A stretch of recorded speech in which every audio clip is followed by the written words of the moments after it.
దేవుని పరిశుద్ధ నామములో మీ అందరికీ ప్రత్యేకమైన శుభములు, ఆశీర్వాదములు, అలాగనే మేలులు కలుగును కాక.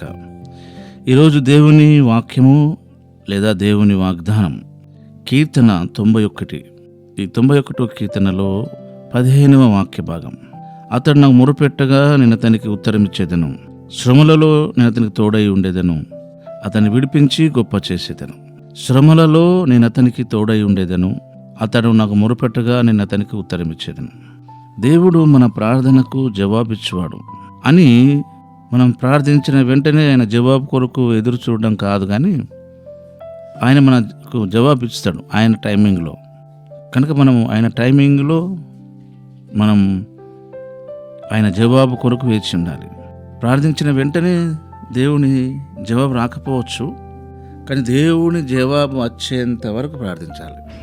అది 1 నెల కానీ, 2 నెలలు కానీ, 3 నెలలు కానీ, అది సంవత్సరాలు కానీ.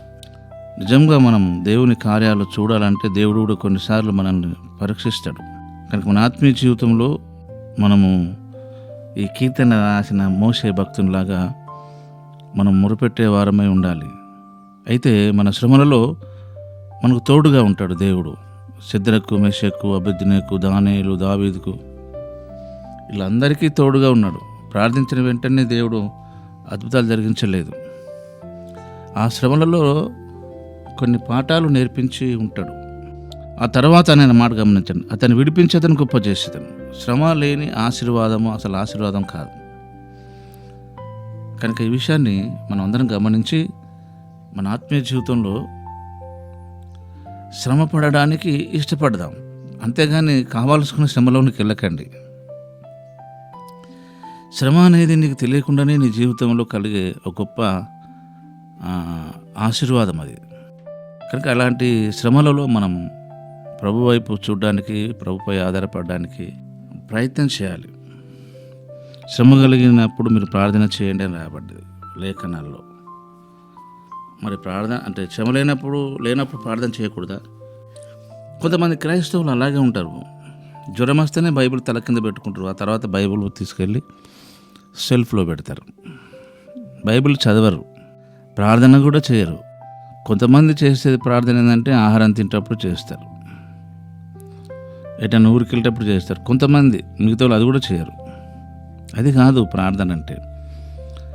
జీవితంలో ఒక భాగం, దేవునితో ఒక భాగమే ఉండాలి ప్రార్థన జీవితం. కనుక నాకు మొరపెట్టగా నేను అతనికి ఉత్తరం ఇచ్చేదను, శ్రమలను అతనికి తోడై ఉండేదను, అతన్ని విడిపించి గొప్ప చేసేదను. కనుక శ్రమ మనల్ని గొప్పవారుగా చేస్తుంది, శ్రమ మనల్ని ఉన్నతులుగా చేస్తుంది. శ్రమ మనకు అవసరం అని పేతురు గారి ద్వారా దేవుడు మొదటి పత్రిక 1వ అధ్యాయం 6వ వాక్యంలో రాయబడ్డది. ఇది చూడండి. అలాగే 119వ కీర్తనలు కూడా 71వ వాక్యం, నీ కట్టడలను నేర్చుకున్నట్లు శ్రమనందు ఉంటుట నాకు మేలాయను. మన ఆత్మీయ జీవితంలో ఇది చాలా మోస్ట్ ఇంపార్టెంట్. మనల్ని దేవుడు మనకు తోడుగా ఉండడం, శ్రమలలో నేను తోడై ఉండేదని. చాలామంది శ్రమలలో ఉన్నప్పుడు దేవుడు తోడుగా లేడనుకుంటాంటారు. సంతోషంగా ఉన్నప్పుడే దేవుడు మనకు తోడుగా ఉండడం అనుకుంటా అంటాం. కష్టాలు వచ్చినప్పుడు దేవుడు విడిచిపెట్టాడు అనుకుంటా అంటాం. ఇది అలా నేర్పించిండ్రు మన పెద్దవాళ్ళు, భక్తులు. మనం కూడా బైబిల్ వాక్యం చదవకుండానే వారి మాటలు గుడ్డిగా నమ్ముతూ వెళ్ళిపోయాం. కష్టకాలంలో నీతో ఉంటాడు, సంతోషకాలంలో నీతో ఉంటాడు. ఆయన నీతో ఉండని కాలము లేదు, ఆయన నీతో ఎప్పుడు ఉంటాడు. పరిశుద్ధులుగా ఉంటేనే ఉండడం కాదు, మళ్ళీ నువ్వు పాపివనే నిన్ను ప్రేమించి నిన్ను రక్షించి నీకు ఒక అవకాశం ఇచ్చాడు ఆయనను తెలుసుకోవడానికి. అలాంటి సమయంలో మరి మీరు దేవునితో ఉండకుండా, దేవునితో గడపకుండా, దేవుని సన్నిహిత సంబంధం కలగకుండా ఉంటే ఎలా? కనుక ఈ మాటను బట్టి ఆదరించబడి బలపరచబడి దేవుని కొరకే జీవిద్దాం. అలాంటి కృపా ప్రభు మనకు అనుగ్రహించును గాక. పరిశుద్ధుడైన తండ్రి, మీ కొందనాలు ఇది నా వాక్యంకై చెల్లిస్తూ యేసు నామములోనే ప్రార్థిస్తున్నాం తండ్రి. ఆమేన్.